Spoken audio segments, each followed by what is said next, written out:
This is a MiG-15. This is a MiG-17. Both these are Russian-built aircraft.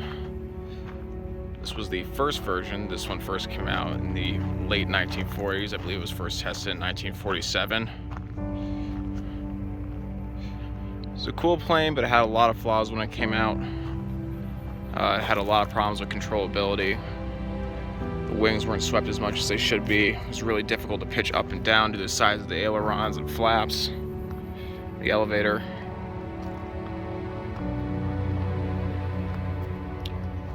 This thing was actually originally based on a Rolls-Royce engine, I believe, that the Russians then copied. This engine had a lot of issues where pretty much all the early MiGs did, where it took a long time for them to spool up and spool down. This one doesn't have the engine in it anymore. But that's what these flaps are here for, so you can keep your engine at full throttle and not have to wind down your engine in case you had to do a go-around. Both the MiG-15 and the MiG-17 had both a 35mm cannon and two 23mm, I believe. And these are the single seats. On the MiG-17, it was both produced in it was Russian, Chinese, and then Polish for the three different areas that it was manufactured. And there's a Chinese version of it, which is a two-seat version. We're actually working on one of those at our hangar right now. So MiG-17 is a little bit different than the 15 in that its wing is a differential sweep, so it goes from, I believe, a 45-degree angle down to a 35, and it has three of these little fence things to help give it better airflow and better lift versus that has two.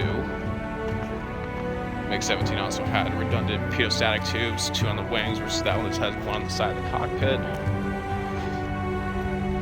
Bigger air brakes. Again, this one's an engine in it, but much more controllable compared to a 15.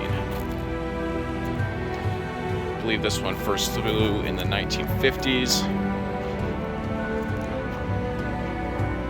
They were flying all the way up until the 1980s, I believe, in China.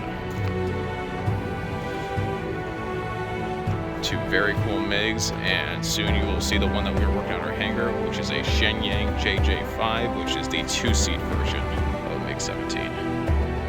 Pretty cool stuff. These are at the Pueblo Museum of Aviation in Colorado. Definitely come check them out if you're ever out here.